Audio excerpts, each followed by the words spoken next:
One of the criticisms I sometimes hear regarding microschools and learning pods and other non-traditional educational models is that they may be fine for some students, but they tend to either not work well for or be exclusionary toward neurodivergent learners or those with special needs.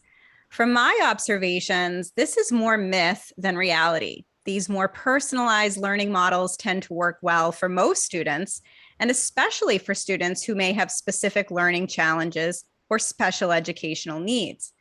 My guests today are Molly and Noah Stephenson. They have experienced the benefit of small-scale personalized learning firsthand, initially as unschooling parents, and now as founders of the Wildflower Community School, a learning pod in Wichita, Kansas, that is part of the Prenda Microschool network, which allows local students to attend Wildflower tuition-free. Only about 4 out of their current 35 students would be considered neurotypical, with most of their students having specialized learning needs, and more than 20 of their students would be characterized as having ADHD.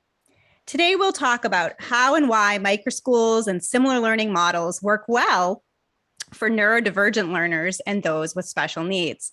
Molly and Noah Stephenson, welcome to the LiberatED podcast. Thank you. I'm so glad you're here. Yeah, so let's start, before we get into kind of what Wildflower Community School is like and why you decided to launch that program and serve the population you do, let's start back with your own journey toward alternative education, unschooling, self-directed learning with your own children. Sure. So we have a large family. Our children are ages 29 down to 8 years old. And starting with our daughter, who's now 21, we realized after kindergarten that public schooling was not a great option for her at that moment. So we realized at the end of kindergarten that she had dyslexia, and our current public school system at that time was not well equipped to help her be successful. So homeschooling was never really in our life plan in our early marriage. No. Not at all. So after some research, we found that there really wasn't a great place for her there really wasn't a great place for her at all at that point. No. So the alternative was to pull her out of school. She felt unsuccessful. If you were to talk to her today at 21 years old, she still has real deep visceral memories of kindergarten and that feeling traumatic for her, like she was just not smart. And it was unacceptable to us to have kids that, because their brains were different, felt like they were not intelligent. We didn't want to see the love of learning taken away from our kids in that way. So we pulled her out. We enrolled in a virtual school. We were fortunate to get a virtual school teacher who had reading intervention therapy training and was really great at helping us figure out how to help Hannah read. So that was kind of our first little foray into homeschooling. We definitely set up school at home, like a lot of homeschoolers do. And it was okay that first year. It was not okay the next year. So the next year we had our next child, who we didn't quite realize yet had a reading challenge. So he's also profoundly dyslexic. We were trying to do all the things and he just wouldn't. He'd run and hide under the bed, under the chair. Yeah. And so at that point we were really frustrated and thought, well, I guess we'll just send the kids back to school because clearly we're bad at this. So when we kind of gave up for I guess the best description I can think of is we tossed the curriculum, we unenrolled in the virtual school, and we were just going to try and enjoy our time and learn together before we sent the kids back to school in the fall. Our kids started learning right organically. He picked up a book at a garage sale and decided he was going to read the book, and it was Johnny Cash biography. It was like a middle grades biography, so not for grown-ups, but definitely not for someone who wasn't doing Dr. Seuss confidently. And so we kind of snickered about it, and we're like, okay, cool, try. And he did it. He sat in our room for probably 3 days. Yeah. Reading that book. And at one point he brought the book out to me and he said, I'm done with it. And I just said, all right, come on. I said, tell me what you know about Johnny Cash. And he has the same type of memory that Molly has, where she just remembers everything she reads. And he told me every single thing about Johnny Cash. Yeah. And we were just like, what? Yeah. You know, so time, you know, maybe time was the element in that. And that's not something you get in the system a lot of the time. So. Well, and it was definitely interest. So the conversation I had with him later was like, okay, so it's still hard, right? Reading was not easy, but he had an intrinsic motivation to do it. And I said, so why couldn't we do school together? And he was like, well, everything you gave me to read was stupid. Like, and I remember it distinctly. He was like, they were dumb. They were not stories about anything. So he just needed interest. And yeah, so we found out, you know, we discovered unschooling kind of through that process. We found other interest-led learners in our area. Our younger children after that have not been to school outside of our environment, and some co-op things that we've created with other people. There was a little microschool here that was supporting homeschoolers and that kind of model the last few years. She unfortunately moved to Oklahoma, but our kids were really fortunate to hang out with some other families who got it. And our kids got to go down fun, crazy rabbit holes of learning that were completely self-motivated.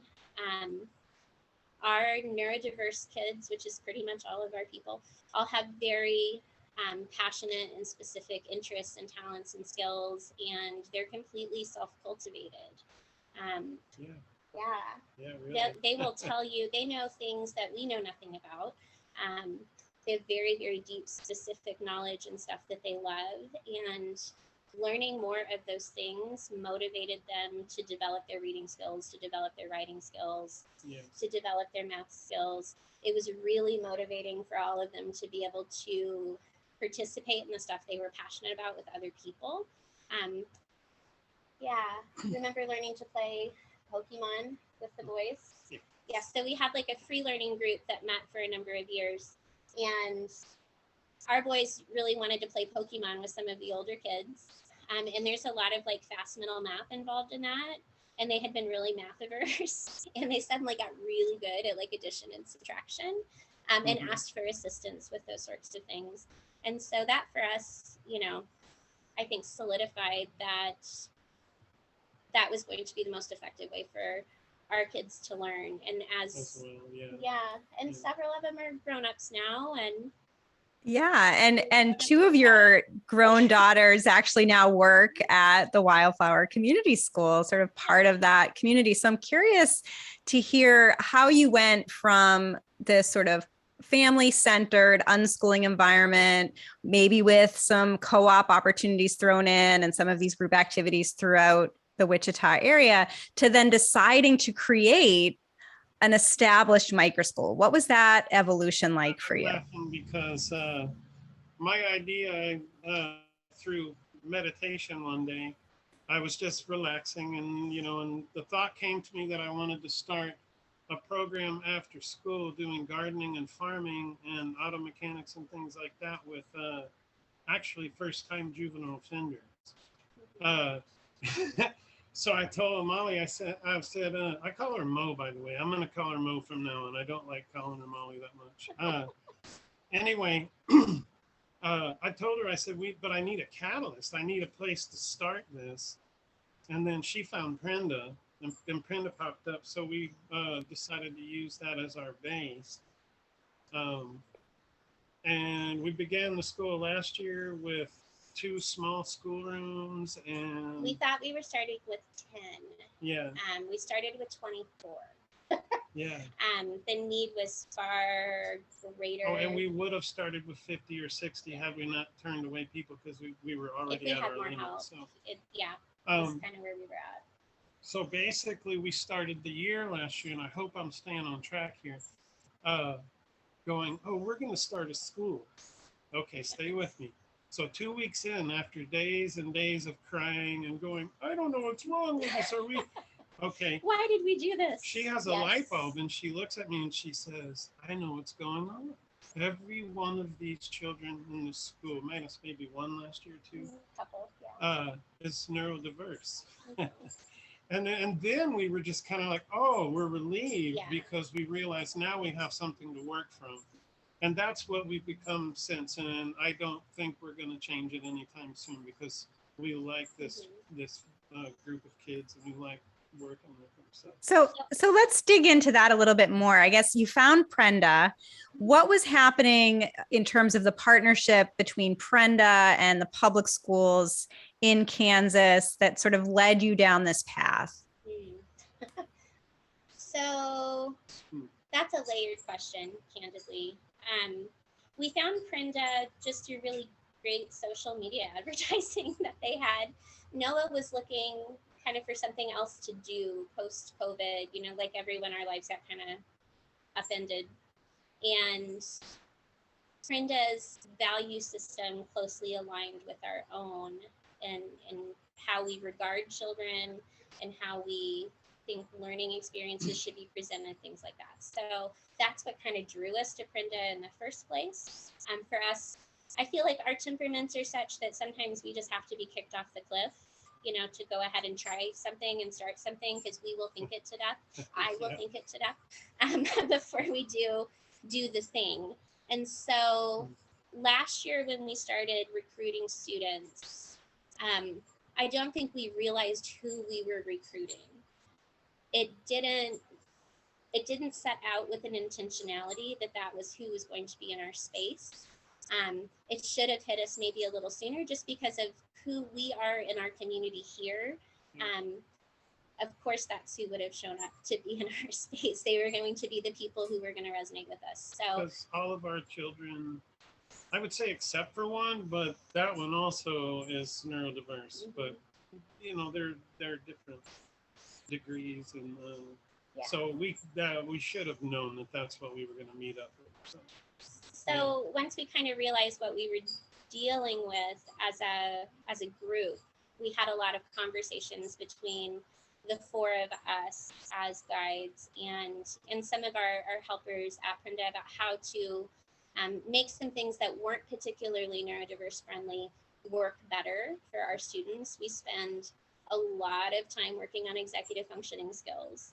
We spend a lot of time working on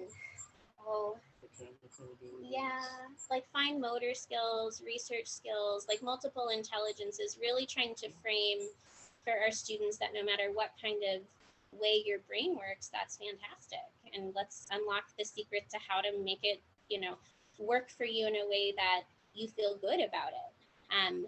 We felt like we had to do a lot of kind of unschooling, deprogramming kind of stuff with some of our kids who had been unsuccessful in a public school setting previously. We also realized we had a whole lot of kids that didn't know how to school. So like routines and things like that were all things that took us a long time to get in place. As far as the partnership with the school system, in some ways that was challenging for our kids because they just don't check the boxes the same way you would expect a lot of neurotypical kids to. For us, that looks like a lot of advocacy.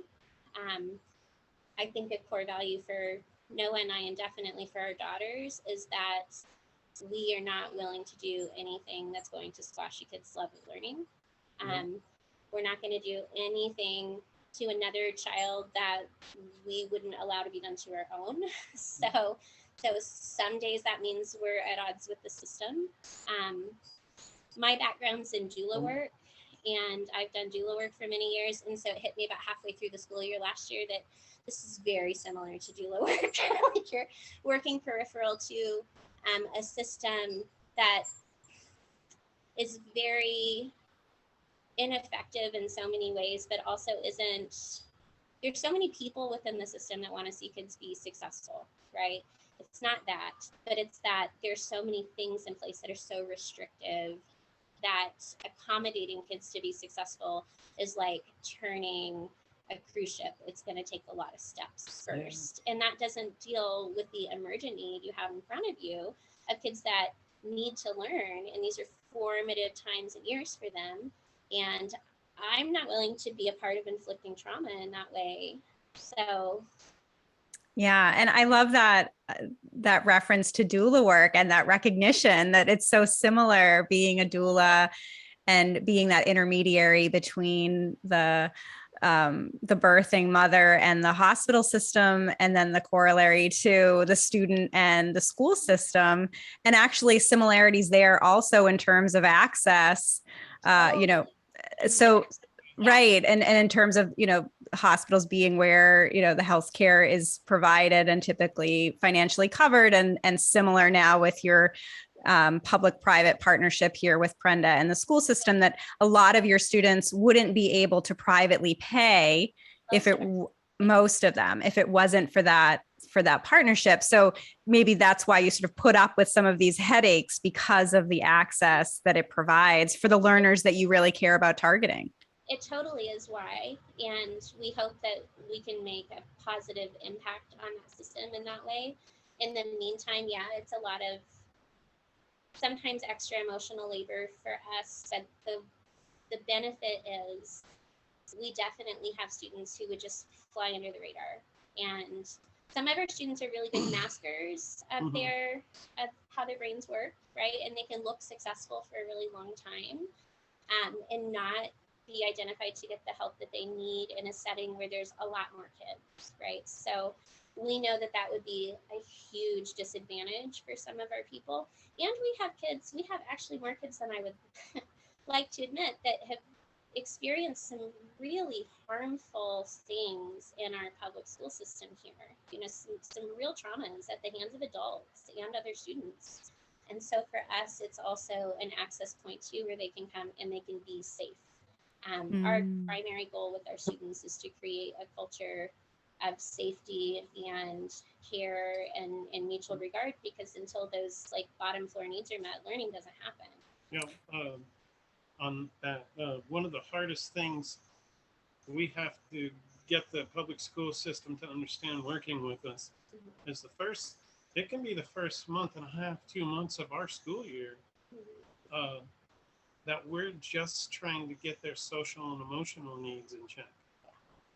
And we're doing a little bit of work. And then we work into the other things, because some of them, I mean, they don't even know how to not be told no, or they don't even know how to just get up and go to the bathroom because you're allowed to do that.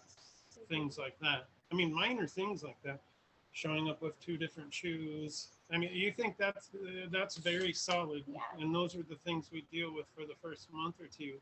Just giving that side hug and saying, "Man, you are exactly what you need to be, and you're more than what you need to be. You'll figure that out." So let's start at step 1 and let's go from there.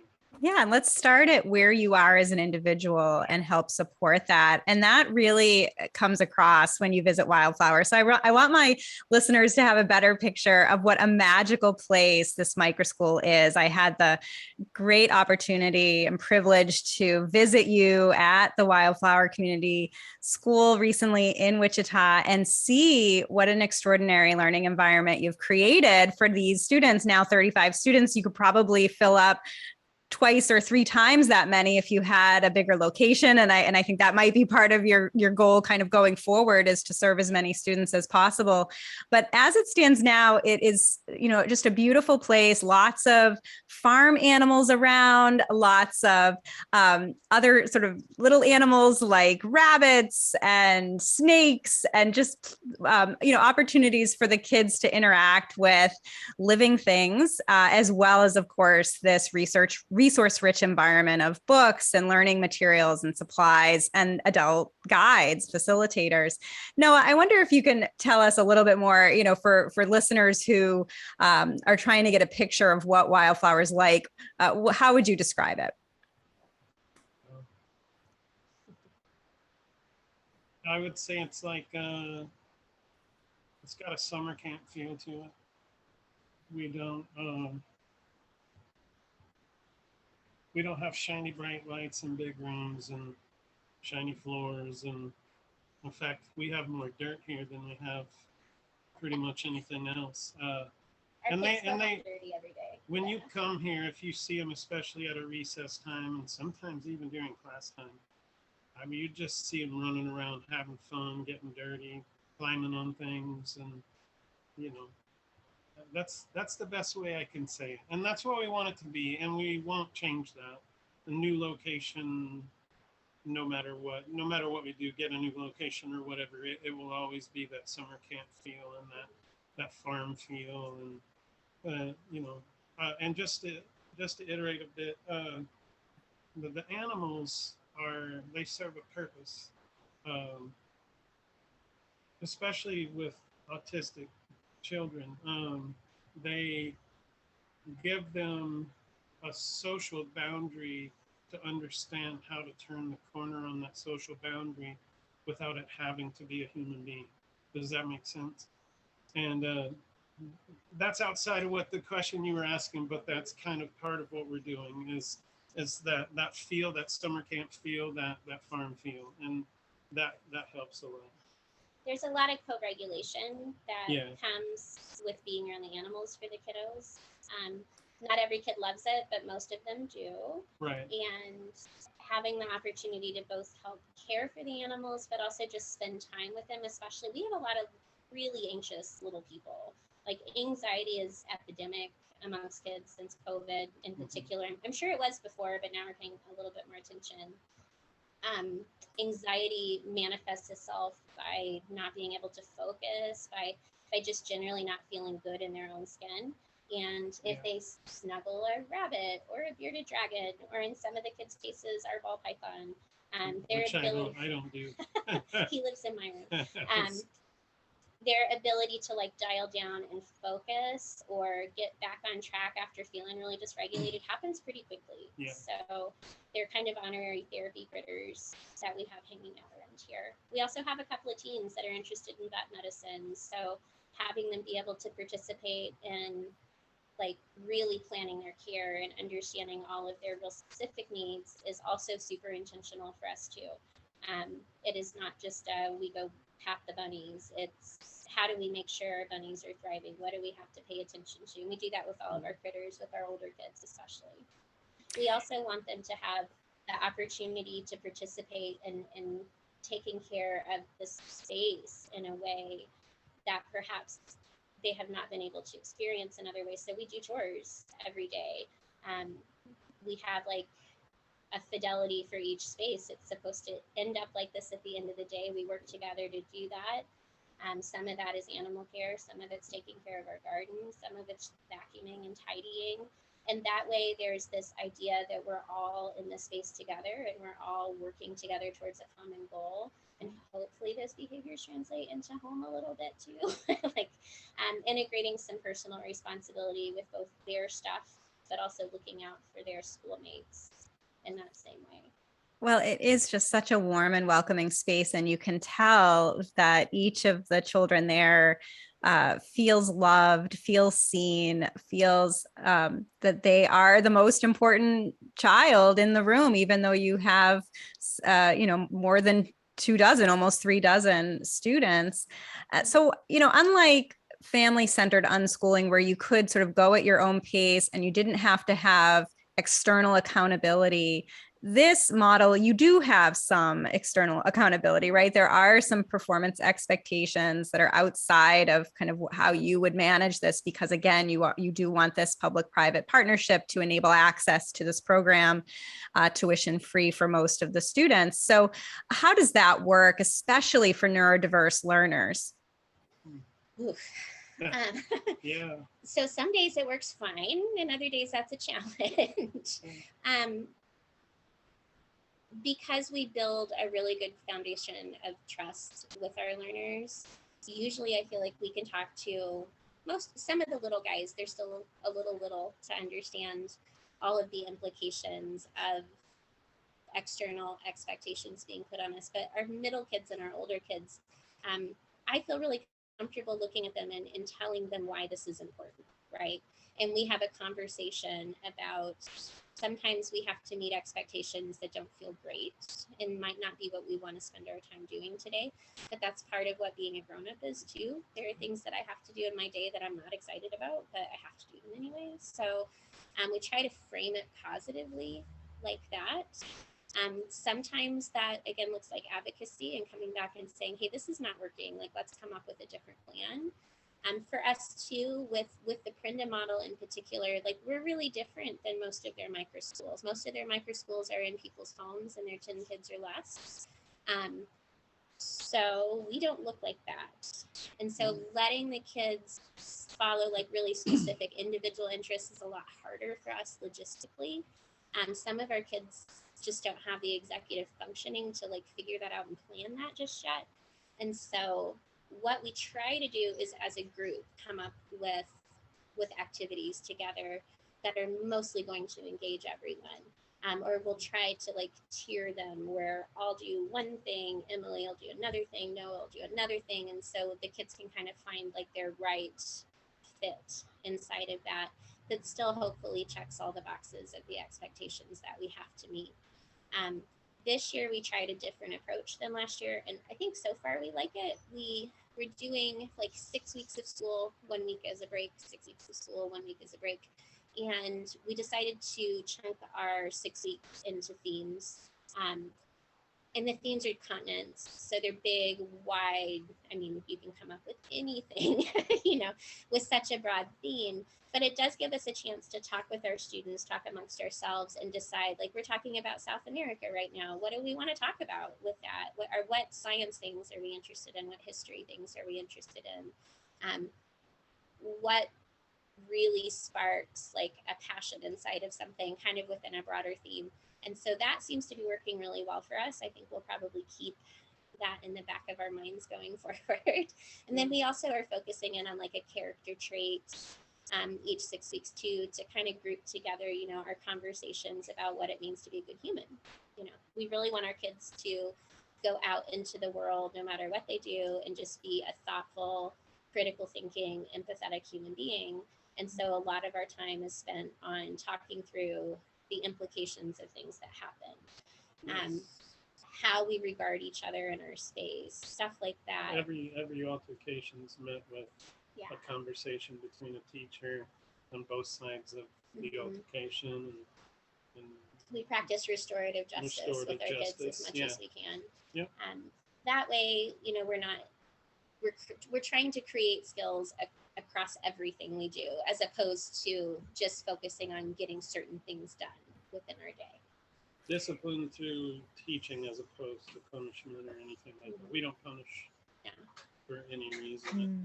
It just, if you can get them to think critically about what it was they did and how they can change that, then that's what they need.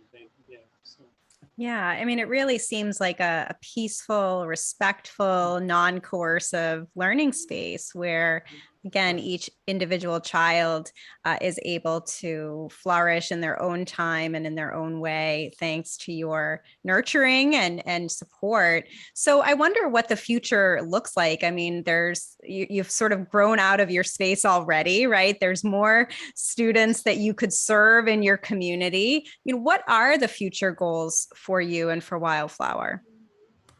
That's a ever evolving question for us. We have some strong thoughts about that, but we also have some uncertainty about that. We love that we're able to offer the public-private funding, but it is important for us to be able to maintain no matter what happens in the future. We know that that's going to be a year-to-year conversation. We realized last year that we did not like the vulnerability of that. So one of the things for us long-term is to build sustainability as our own entity. We have started the process of becoming a 501c3 and trying to figure out like how do we continue to function if everything fell apart today, right? How would we continue to serve our students and how would we continue to grow? So we've been exploring like what does replication look like for us? Replication for us, we've had thoughts about wanting to do some actual studies with our students. So we are talking to a couple of folks in our community about tracking some outcomes and how some of our approaches are not the same as you would find in other learning environments, and what does that do long term for our kids. So that's one part. Another part of replication for us is hopefully either opening a second site or moving to a larger location this year. We are trying to figure out how to fundraise that. We know that we can operate on a really lean budget, and yeah, but it's still a budget that we have to raise money for. I've been self-employed a long time, so the whole idea of being an entrepreneur is not scary, but this is a different type of entrepreneurship, and so I feel like we're learning on our feet, almost like we're starting something backwards in some ways. Like we jumped in it and then we're like, oh no, we have a thing. Now we have to figure it out. Hopefully we will have a couple of additional staff members. We have a couple of teachers that are excited to join us. I just have to figure out how to hire them. And I think Noah and I's ultimate goal is to step back from some of the day-to-day and start growing some other people to interact with the kids in these ways, and do some things that we're particularly passionate about. My background too is in body work. I've worked with neurodiverse kids in that way for a long time. Lots of work with brain training and things like neurofeedback or primitive reflex integration or things like that, things that are really trauma informed and very neuroscience informed, and we integrate those into our day the best we can. But we're also, you saw our school, we're busy, we get interrupted a lot, so we'd like to create some space for some of us to focus more on the programming aspects going forward and have more really great adults hanging out with our kids. I love your vision of scaling and expanding your services to more children in your community and hiring more educators to make that possible. I know when I was visiting, we were chatting about some of your future goals at the time, and some of your students were in the space with us, and they said, "Well, we have to make sure wherever we go, the animals can come," and that you reassured them that would always be a priority, and that you wouldn't go to any other location that wouldn't accept all those animals, including ducks and pigs and chickens, and again, those smaller critters. So, again, just great to see what you've built there.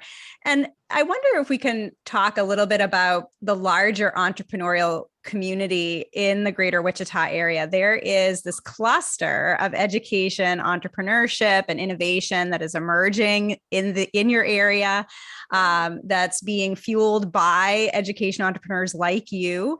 You all have sort of different approaches to education, different educational philosophies, different student groups that you serve, and yet there's this real collaborative feel and a sense that you're a part of something much larger than your own microschools or learning organizations. I wonder if you can talk about that community there. Sure. So that kind of came about really organically last year as well. I feel like a lot of things last year just kind of happened all at once. Yeah, a lot of synchronicities. You met Delina while you were here. Delina is a great people connector. Delina started out also as a microschool guide, and so her and I connected that way, and that was in the fall. Yeah, right about a year ago. September. Yeah. Yes. And so they made some changes with how they were doing things in their community. Their community's an hour and change from Wichita, so not around the corner, but she's gracious enough to spend a lot of time like in the greater Wichita area doing advocacy work. She has more time available for that than a lot of us do. So she was able to connect us with Katie and Becky, and then we were able to connect them with some folks that we knew, some other microschool guides and people sort of in the, I guess, not necessarily alternative education community, but like supportive education community. So we have an organization we've done work with for a long time with our kids that actually I think we're the only homeschoolers they've dealt with so much, but it's about teaching kids entrepreneurship and civic skills and things like that. So we just kind of kept talking about who knows, and then getting everybody all together on the same page. So we had a couple of initial meetings, and that developed into WISE, which is our kind of community group now that you were able to meet. WISE started out with 5 of us, and we just decided But yes, we are very different philosophically. We're very different in our spaces and who we're attracting as students. But the ins and outs of running something that is counterculture is very, very consistent about what our needs are. Yeah. And so Y started out kind of as a space for us to share resources and ideas and sort of figure out how do we continue to legitimize and validate alternative education models as a viable choice post-COVID. There's kind of that attitude that, well, if we're not in a pandemic, then these things don't need to be a thing anymore. And that's just simply not true. And It's also not true that they didn't exist before. And I think our ultimate goal with each other is to support the growth of our individual schools, but also to create more alternatives, because our district that we're in is not successful. You heard from one of our WISE members about the data the other night. The data is sad, so there are parents who are aware of that, and parents that are looking for something different. And that something different is probably not going to be one of the large private schools in the area. We have some really great large private schools. They wouldn't have been a good fit for our kiddos. And they wouldn't have been a good fit for a lot of the kiddos that the other education entrepreneurs around here serve.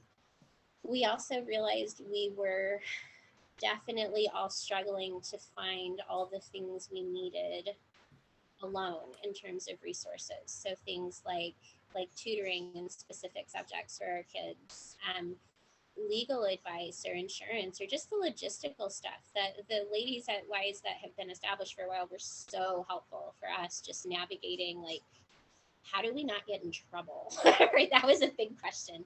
Like, how do I not get sued? What do I need to be mindful of?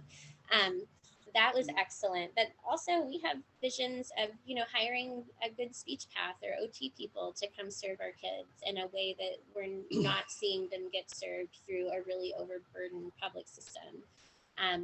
We have some really specific teachers who are super skilled at stuff, and for us to be able to say, like, hey, this person could come to your school and help with this thing and make us all more excellent collectively, is very motivating. Okay. So we're thinking as far as having an onboard social worker or two onboard psychologist, counselor type people in the next 2 to 3 years, maybe even next year. We'll see what we can pull off, but we'd like to have a holistic approach to the system, to the situation.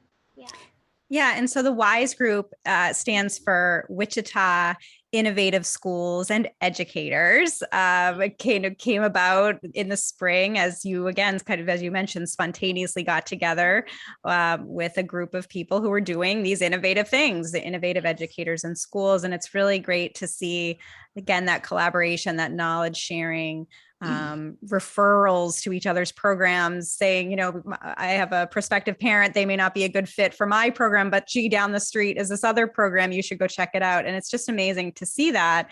And I know one of the things that came out of our conversations when I was visiting Wichita was that the general area that you're in is also quite entrepreneurial. There is an entrepreneurial spirit that's alive and well there. Noah, I wonder if you can talk a little bit about that, about what you see kind of in the area. Oh, actually, that'd be a question more for Molly to answer. I'm a very aesthetic, right-brain person, so bear with me if I don't answer that. But sure, yeah. And Molly, you've been an entrepreneur for a long time, so you probably see it even more closely. But just the sense of real go-getters, people who aren't afraid to innovate, invent, hang up a shingle, start something new there. Well, I think culturally that is where Wichita's been out for a really long time. There's big things that have started here. Our claim to fame is Pizza Hut and whatnot. There's a great entrepreneurship school at Wichita State University. And so Wichita's put a lot of emphasis in developing small and large entrepreneurs over I grew up here, so pretty much the whole time I can recall being aware of such things. We have a nice startup culture here. There's a lot of small ways to get involved, I think, with other peer-to-peer entrepreneurs in Wichita. We have a great 1 Million Cups group. Our chamber is active. Like there's a lot of ways that you can go and connect with other people who are either doing a thing already or thinking about doing a thing. Yeah. And most of those groups are more supportive than competitive. You know, they can be really great constructive feedback. They can be, you know, cheerleaders for you. They can connect you to other resources. We have a good small business development center at Wichita State that years ago, and another venture that we were a part of was instrumental to us being able to open and be successful. Like I always feel like I can find a good phone a friend here if I need it when it comes to a small business question. And so I think people aren't really afraid just because it's so paramount in our culture. Education's a different kind of space, right? Because it's, I think, beyond preschool and whatnot, education is kind of one of those sacred systems that are so established in our culture. So I think like the WISE group for us is all of us kind of navigating that specific space together. But I think the larger entrepreneurial community mostly celebrates new stuff pretty well, sustains new stuff pretty well. Mostly. That's great. Yeah. So as we begin to wrap up, I wonder if you could offer some advice for listeners who might be interested in starting a microschool and becoming an education entrepreneur, and particularly those who might want to follow in your footsteps and serve more neurodiverse students and students with special needs. What advice do you have for them? Well, the first thing is know who you're working with the best you can. Know where they're at.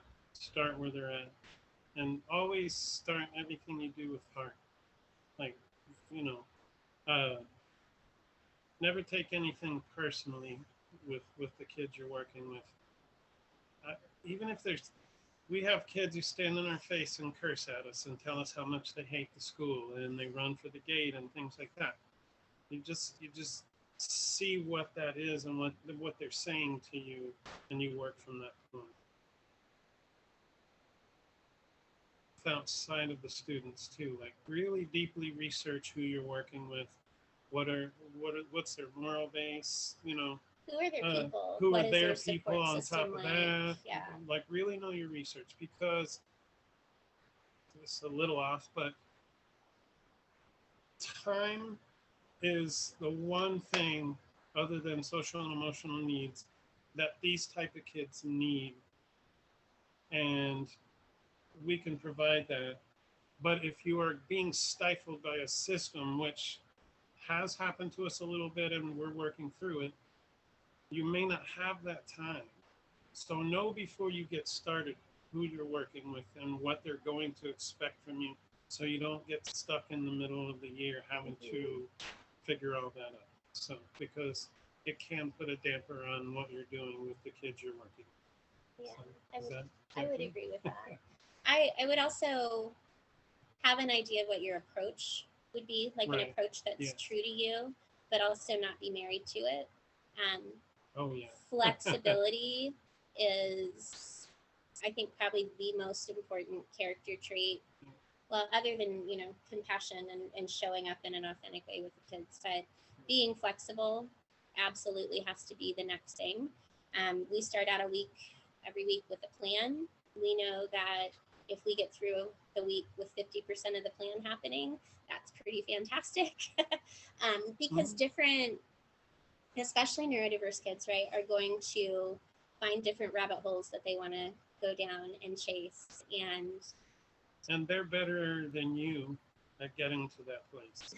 Yes. And understanding how to not just go, no, and say, okay, so if that's the way you want to do it now, let's approach it that way, and then let's come back and meet me and evaluate, and let's meet back at this place. So having an attitude of collaboration with your students is a big deal. Even your little tiny guys, they have an agenda. They know kids are so much more complete and well-rounded than we give them credit for in our society, and allowing them that opportunity to be authentic and heard is a big deal. So letting them be an active part of what you're your days in and out look like. And beyond that, from a personal level, I would say have good boundaries. One of the things that was hard for us, I think, starting is asserting good boundaries for ourselves, you know, because this job will burn you out really quickly. There's a lot of needs. You saw the pace of our day. It doesn't stop. You get here and you usually still have cold coffee on the desk at the end of the day. It's just and very cold food or no food. Or no food. It's just very, very, very busy. And so running a microschool, whether it has 5 kids in it or 35, is going to be like that. And I think understanding that commitment from the beginning is important. So can you operate like that 5 days a week? You know, can you only operate like that 3 days a week or 2 days a week? Like, what's going to work so you can be sustainable? And you have to really look at that from, how does my family work? How does my energy level work? What is that like? And then other boundaries, like for us, it was never a conversation of having a microschool in our home. That just would not have worked for us. Like, our initial first thought is like, yeah, we'll find an office space, because this is not, like, a microschool sounds great, but having that intermixing in our personal space was going to be too much in terms of boundaries. So really being aware of yourself. So again, so you're not like burnout. Internally, if it feels like it won't work, don't do it. Yeah, Please that too. do not do it. And then I would say just do it too at the same time. And I mean, jump in, but know what you feel, you know, in your heart is going to work or not work. Because believe me, if it's not going to work with them, it's not. That's going to be fairly terrible. So, yeah, I'm just so inspired by everything that you've created, and such good advice for prospective entrepreneurs who are thinking about doing something similar. If my listeners want to connect with you or follow your work, what is the best way for them to find and follow you? Oh gosh. We're kind of social media slackers, just to be really honest with you. but we're building and we're working on it. We're working on it. So. Our best way would be to follow us on Facebook, Wildflower Community School, and Instagram are the 2 most consistent places we show up. We would love it if anyone wants to message us through there. And it's funny though, because real quick, on Instagram, we have a minor following. No, TikTok. Yeah. Right. Yeah, we were moderately TikTok famous a month ago. But funny. One of our parents put a video on of our school and it went viral. Yeah. And it was he brought it to us and was like, check this out. And it was just, comments were just rolling. And so clearly we should outsource that job to him, because he's better at it than we are. But yes, Instagram or Facebook would be the best places to find us. Yeah. Amazing work. I hope more and more people can see what you're doing and follow in your footsteps. Just remarkable project that you have going there, and excited for your expansion to more learners in the greater Wichita area and beyond. Molly and Noah Stephenson, thank you again for being on the LiberatED podcast. Thank you. You're welcome. Thank you.